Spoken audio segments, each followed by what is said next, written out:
देखिए, कर्नाटका गवर्नमेंट ने एक कानून जो है वो क्लियर कट किया 1983 धारा 133 2 के तहत पूर्ण रूप से प्रतिबंधित, लेकिन इनको वो पता नहीं। ये घटना जो है कहाँ से शुरू हुई? सिर्फ 2 लड़कियों के ऊपर ये घटना शुरू हुई है, उसके बाद 6 हुई और 6 से ये घटना जो है पूरे देश में फैलती जा रही है। तो इसके पीछे मानना पड़ेगा कुछ ऐसी देश विरोधी ताकतें जो हैं, जो धर्म के नाम पर राजनीति करके लड़वाना चाहती हैं, ये केंद्र सरकार को निकालना चाहिए।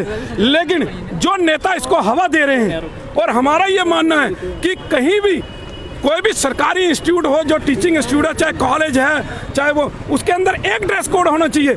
मैं कई दिनों से डिबेटें सुन रहा हूँ, लेकिन हमने डिबेटें सुनने के बाद ये पाया कि जितनी भी विशेष समुदाय की महिलाएं भी, उनमें कई व्यक्ति भी जो बड़े बड़े बुद्धिजीवी, उन्होंने ये कहा कि जो भी सरकारी इंस्टीट्यूट हैं टीचिंग के, उसके अंदर एजुकेशनल, उसमें अंदर कहीं भी किसी को भी धार्मिक कपड़ा पहनने की इजाजत नहीं, एक ड्रेस कोड होता है। देखिए, कई एंकर ने पूछा कईयों को कि आप जब जाते थे, जो विरोध कर रहे थे, उनको पूछा कि जब आप जाते थे तो तब कौन सी ड्रेस पहनते? उन्होंने बोला कि ड्रेस कोड होता था।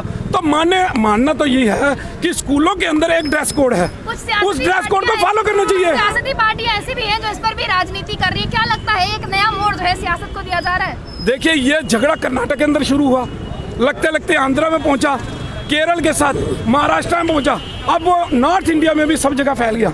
आज जम्मू के अंदर भी प्रदर्शन हो रहे हैं, जम्मू के अंदर भी विरोध हो रहे हैं, कई हिजाब के समर्थन में आ रहे हैं, कई विरोध में आ रहे हैं। आज हम हिजाब के विरोध में, हमारा ये मानना है कि हिजाब चाहिए या किताब चाहिए।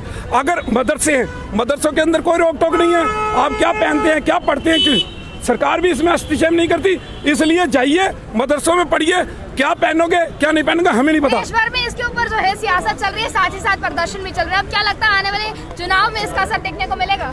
देखिए, चुनावों के अंदर असर दिखेगा या नहीं दिखेगा, उसके ऊपर मैं कोई टिप्पणी नहीं करूंगा, क्योंकि हमारा संगठन जो है वो नॉन पॉलिटिकल है, और हम सिर्फ इसका विरोध कर रहे हैं कि इस देश के अंदर अल्लाहू अकबर कहने वालों को 5 लाख रुपए इनाम दिए जा रहे हैं, और जो जय श्री राम का नारा लगा रहे हैं उनको गुंडे मवाली कहा जा रहा है।